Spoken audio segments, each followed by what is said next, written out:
যে মানে আওয়ামী লীগ নিষিদ্ধ করা হয় নাই, আওয়ামী লীগের কার্যক্রম নিষিদ্ধ করা হয়েছে, দুইটার মধ্যে তফাৎ কি আসলে? মানে তারা মানে কি করতে পারবে আর কি করতে পারবে না, মানে একজন আওয়ামী লীগ কি করতে পারবে এখন? মানে আমার একটা আন্ডারস্ট্যান্ডিং হচ্ছে আওয়ামী লীগ নিষিদ্ধ, তা আপনি বলতেছেন না দুইটার মধ্যে একটু তফাৎ আছে। তফাৎটা কি আসলে? দেখেন, নিষিদ্ধ তো আমাদেরও করা হয়েছিল, তাই না? এবং একবার না, আমাদের এই সংগঠনের জন্মের পরে দফায় দফায় আমাদেরকে নিষিদ্ধ করা হয়েছে। নিষিদ্ধ যখন কোনো সংগঠনকে করা হয়, তখন এই সংগঠনের ব্যক্তিরাও বিভিন্ন ধরনের সমস্যায় পড়ে যান, এর সাথে রিলেটেড ব্যক্তিরা। এমনকি তাদের স্বাভাবিক জীবনযাত্রাটাও তাদের পক্ষে চালায় নেওয়া সম্ভব হয়। তারা যদি সমাজের কোনো ক্রিমিনাল ব্যক্তি নাও হয়ে থাকেন, তবুও তাদের উপরে সমস্যা আরোপ হয়েছে। কিন্তু যখন কার্যক্রম নিষিদ্ধ থাকবে, তখন ওই পলিটিক্যাল কার্যক্রমগুলো ছাড়া বাকি জীবনের সবই তো তারা করতে পারবে, করছে তো। আচ্ছা, তারা তো এই দেশ ছেড়ে সবাই তো আর চলে যাননি, সবাইকে জেলেও ঢুকানো হয়নি। এইটা একটু পরিষ্কার হয়েছে। জনাব যুদ্ধপরাধের মামলায় জামাত নেতা এটিএম আজহারুল ইসলাম খালাস পাওয়ার পর আপনি একটি সংবাদ সম্মেলনে বলেছেন, জামায়াতে ইসলামী বা তার কোনো নেতাকর্মীর মাধ্যমে কেউ ক্ষতিগ্রস্ত হয়ে থাকলে তার কাছে নিঃশর্ত ক্ষমা চাই। এই ক্ষমা প্রার্থনায় কি ৭১ মুক্তিযুদ্ধের সময়টাও আছে কিনা সেটা সেদিন আপনি স্পষ্ট করেননি, আজকে এটা স্পষ্ট করবেন? মানে আপনি, অনেকেই প্রশ্ন করছেন যে জামায়াতের মাননীয় আমির ক্ষমা কিসের জন্য চাইলেন? মানে ৪৭-এর পর থেকে শুরু করে আজকে পর্যন্ত, শুধু ৭১ না, ৪৭-এর পর থেকে শুরু করে আজকে পর্যন্ত আমাদের দ্বারা যত মানুষ যত জায়গায় কষ্ট পেয়েছে, কেউ যদি ক্ষতিগ্রস্ত হয়ে থাকে, সেই মানুষগুলো, তাদের সকলের কাছে আমি বিনা শর্তে ক্ষমা চেয়েছি। কেন ক্ষমা চেয়েছি? আমরা মানুষ, ইন্ডিভিজুয়াল মানুষ যেমন ভুল করতে পারে, মানুষের সমষ্টি একটা দলেরও বিভিন্ন ভুল সিদ্ধান্ত থাকতে পারে। কোনটা ভুল কোনটা সঠিক ইতিহাস এটা নির্ধারণ করবে। আজকে যেটাকে ভুল বলা হচ্ছে, কালকে এটাই হয়তো সবচেয়ে বড় সঠিক হিসাবে প্রমাণিত হবে। আর ইতিহাসের পালাবদলে রাজনীতিতে সবাই জিতে না, কেউ জিতে কেউ হারে। আমরা আদর্শবাদী একটা দল, আমরা বিশ্বাস করি আমরা মানুষ, ভুলের ঊর্ধ্বে নই। আমাদের দ্বারা, আমাদের সহকর্মীদের দ্বারা মানুষ বিভিন্ন ক্ষেত্রে কষ্ট পেতে পারে, ক্ষতিগ্রস্ত হতে পারে। আমি সব কিছুর জন্য কোনো শর্ত আরোপ না করেই মাপ চেয়েছি। ওকে, মানে ৪৭ এবং মাপ চাওয়ার মধ্যে কোনো পরাজয় নাই, অবশ্যই নাই। ৪৭ থেকে আজ পর্যন্ত যে কোনো কিছুর জন্য মানুষ আপনাদের কাছ থেকে যদি কোনো ধরনের আঘাত পেয়ে থাকে, তার জন্য আপনি দুঃখ প্রকাশ করেছেন বা ক্ষমা চেয়েছেন। এর ভিতরে সব ঢুকে গেছে, কোনো কিছু বাদ নাই। ওকে, এভরিথিং ইনক্লুডেড। আচ্ছা, এবং এটা আনকন্ডিশনাল, মানে অ্যাপোলজি দিয়ে আনকন্ডিশনাল পার্ডন সিক করেছে। এইটা কি ডক্টর শফিকুর রহমান, আমি আসলে যেহেতু আপনার সঙ্গে আমার মানে নানা সময় কথা বলার সৌভাগ্য হয়েছে, মানে পর্দার বাইরে পর্দার ভিতরে, সেটা আমি জানি বলেই আমি আমার প্রশ্নটা করছি যে আপনি যে ৭১টাকে এই ৪৭ থেকে আজ পর্যন্ত একসাথে বললেন, এর কি কোনো বিশেষ কারণ আছে নাকি? মানে না না না না না না, কোনো বিশেষ কারণ নাই। আমার মানবিক মূল্যবোধের জায়গা এবং আমার দায়িত্বের জায়গা থেকে বলেছি, অনুভূতির জায়গা থেকে। দায়িত্ব এবং অনুভূতির জায়গা, বিশেষ কোনো কারণ। আচ্ছা, আমি আবার ২-৩ দিনের ঘটনা একটু আসি। আমরা দুইটা ঘটনা আমরা দেখেছি যে আমাদের অনেককে ব্যথিত করেছে। একটা হচ্ছে লালমনিরহাটে একজন যিনি নরসুন্দর, তিনি এবং তার ছেলেকে খুব আয়োজন করে মারধর করা হচ্ছে এবং তাদেরকে টেনে নিয়ে পুলিশের কাছে নিয়ে যাওয়া হয়েছে। এবং আরেকজন যিনি ২০১৮ সালের ডিসেম্বরের রাতের ভোট বলে খ্যাত নির্বাচনের যে প্রধান নির্বাচন কমিশনার, তাকে আসলে খুবই অপমানজনকভাবে মানে থানায় নিয়ে যাওয়া হয়েছে এবং সেটা আবার ভিডিও করা হয়েছে। মানে আমি সাধারণভাবে যেটা বুঝি, আপনি আমাকে শাস্তি দিতে পারেন, আপনি আমাকে মৃত্যু দিতে পারেন, কিন্তু মানুষ হিসাবে আরেকটা মানুষকে অসম্মান করার অধিকার যে আমাদের নাই, এইটা কি মানে মানে নাকি এইটা আমাদের আছে কারণ তারা একটা খারাপ কাজ করেছিল, এরকম কি? মানে আমি জানি না, মানে অনেকে তার আরেকজন, জি আপনি বলেন, আরেকজন খারাপ কাজ করেছেন বলে আমিও করব? এটা কোনো যুক্তি?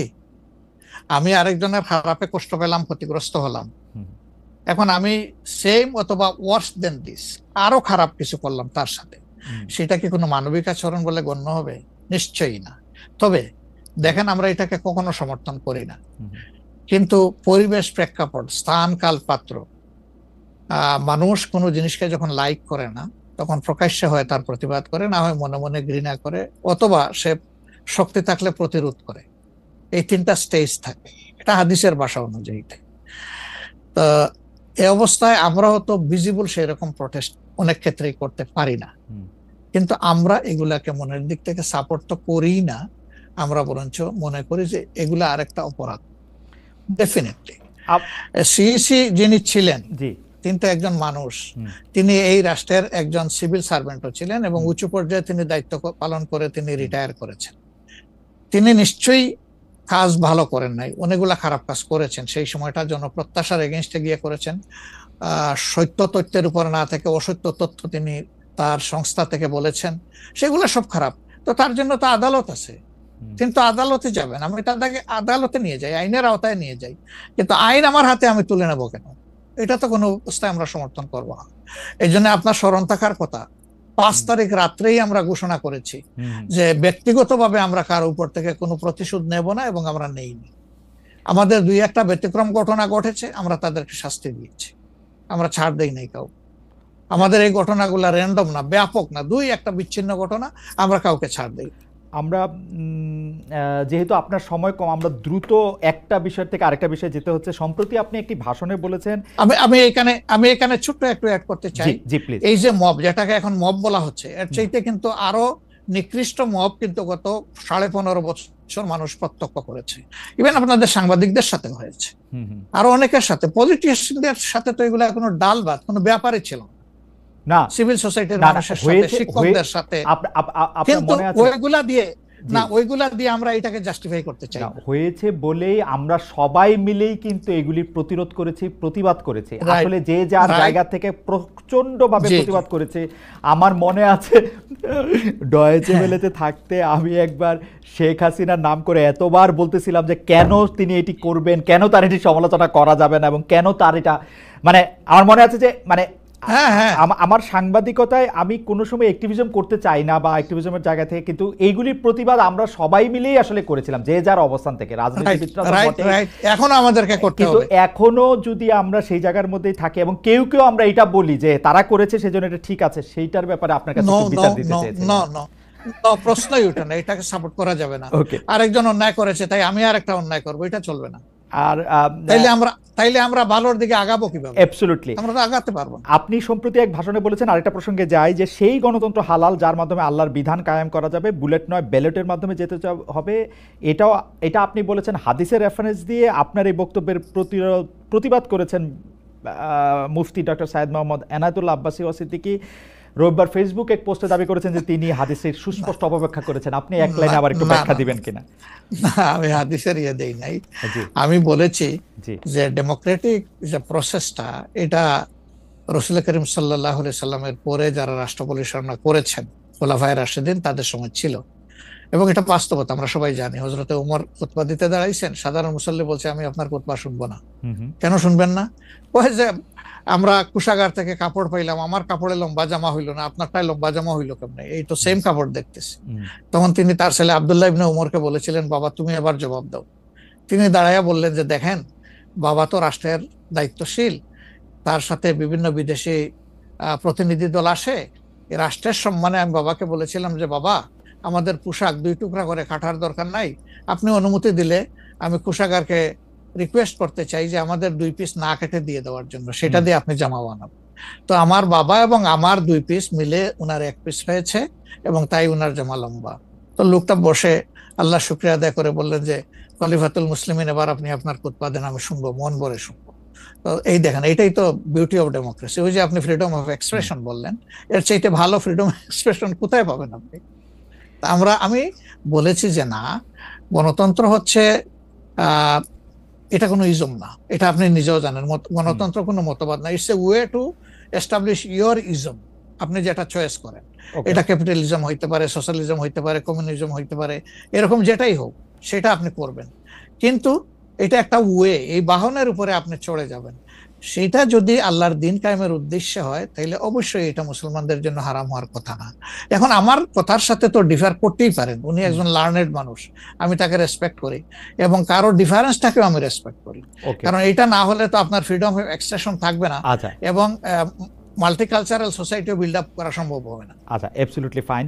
আচ্ছা, আপনি শুক্রবার একটা দলীয় কর্মসূচিতে বলছেন যে দিন কায়েমের চেষ্টা বা প্রচেষ্টা ঐচ্ছিক নয়, মুমিনের উপর ফরজ। আরবার আপনাদের দীর্ঘদিনের একটা স্লোগান হচ্ছে এরকম, আল্লাহর আইন চাই।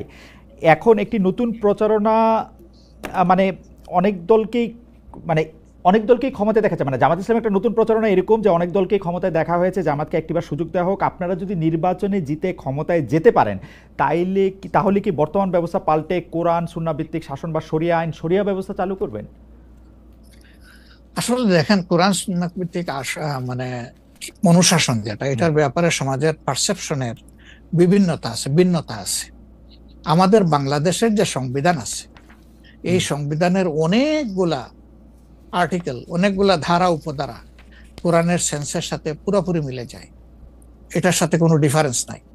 আবার কিছু কিছু ধারা আছে সেখানে কনফ্লিক্ট, কন্ট্রাডিকশন আছে। ওরকম পরিবেশ পরিস্থিতি যখন আসবে, জনগণের প্রত্যাশার আলোকে এটা মানে সবার সাথে ইন্টারেক্টিভ হয়, সবাইকে সাথে নিয়েই ইনশাআল্লাহ ভালো জিনিসগুলোকে আমরা ইনপুট দেবো আল্লাহ থেকে।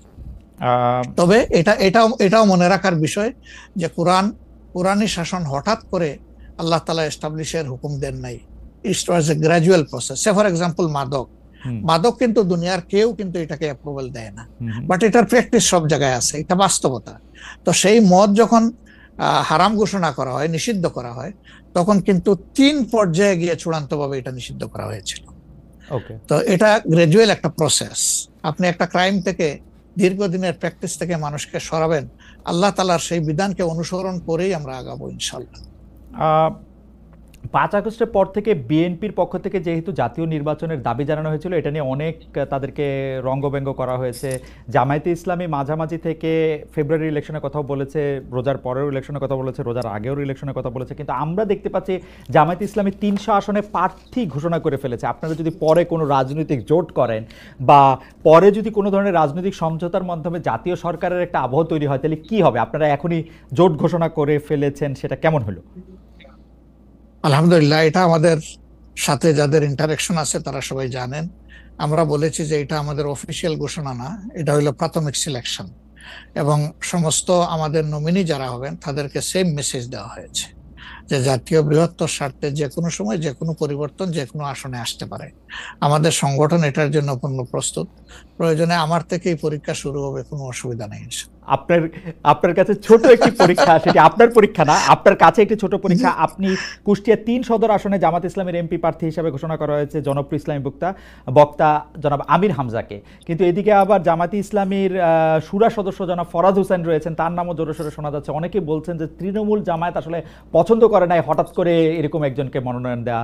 এই বিষয়টাকে আসলে আপনি কিভাবে দেখেন? শুধু জনপ্রিয়তার জন্য না, নট দ্যাট। আমরা যখন কোনো জায়গায় নমিনি সিলেকশন করি তখন 2টা জিনিস আমরা বিবেচনায় নেই। একটা হলো যে এই নমিনির ব্যাপারে স্থানীয় সংগঠনের যারা নেতাকর্মী আছেন তাদের দৃষ্টিভঙ্গি কি, 2 নম্বর হচ্ছে জনগণের দৃষ্টিভঙ্গি কি। এই 2টা বিষয়কে আমরা বিবেচনায় নিয়েই প্রার্থী সিলেকশন করি। এবং এটা যেগুলা শুনতেছেন, অনেক সময় আমাদেরকে অতি ভালোবাসেন যারা, ওই যে আপনি একবার আমাকে জিজ্ঞেস করলেন যে আপনাদের ব্যাপারে এত বিরোধিতা করে কেন, আমি বলছিলাম যে তারা অত ভালোবাসে তো অনেক বেশি, এই জন্য আমাদেরকে নিয়ে কসলাইতেও। জনাব আমির হামজার বিরুদ্ধে যে দুটি বক্তব্য বেশি সামনে আসছে, তিনি একবার বলেছিলেন যে তার 14 গোষ্ঠী সবাই আওয়ামী লীগ করেন। 2 নাম্বার হচ্ছে যে এই জুন মাসেও জনাব আমির হামজা নিজ এলাকায় মোটরসাইকেল শোডাউন করেছেন, যেই শোডাউনের রাজনীতি অ্যাপারেন্টলি আপনারা উৎসাহ দেন না, কিন্তু তাকে এটি করতে দেখা যাচ্ছে। হ্যাঁ, আমরা তার দৃষ্টি আকর্ষণ করেছি। ওকে, আমরা এই ব্যাপারে দৃষ্টি আকর্ষণ করেছি যে পাবলিক ইনকনভিনিয়েন্স হয় এমন কোনো কাজ আমরা করব না, যত দূর সম্ভব এটা আমরা অ্যাভয়েড করে চলবো।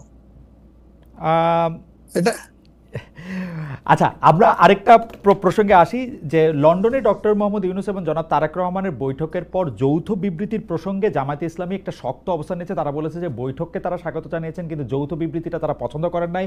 এই কারণে জাতীয় ঐক্যমত্য কমিশনে তাদের অংশগ্রহণও তারা একদিনের জন্য বয়কট করেছেন, মানে আপনারা বয়কট করেছেন। পরে আবার ডক্টর মোহাম্মদ ইউনূস আপনাকে ফোন করেন এবং সেই টেলিফোনের পরে আপনি ডক্টর মোহাম্মদ ইউনূস টেলিফোনে কি বলেছিলেন আপনাকে, সেটাকে আমাদের একটু বলা যাবে? না, উনি আসলে সেখানকার পরিবেশটাই তুলে ধরেছেন সামগ্রিকভাবে যে কেন উনি এটা করতে গেলেন। আমাদের কনসার্নের জায়গা ছিল যে তিনি নির্বাচনের একটা টাইম লাইন, ডেট না, একটা টাইম লাইন ঘোষণা করেছিলেন যে এইটা 1st of April কোনো একটা সময়ে নির্বাচন অনুষ্ঠিত হবে এবং নির্বাচন কমিশন সেই ব্যাপারে তারিখ নির্ধারণ করে তারা শিডিউল দেবে। এটা কিন্তু সবগুলা দলের সাথে সিরিজ অফ টকের পরে, উনি সরাসরি আলোচনার পরে এটা করেছিলেন।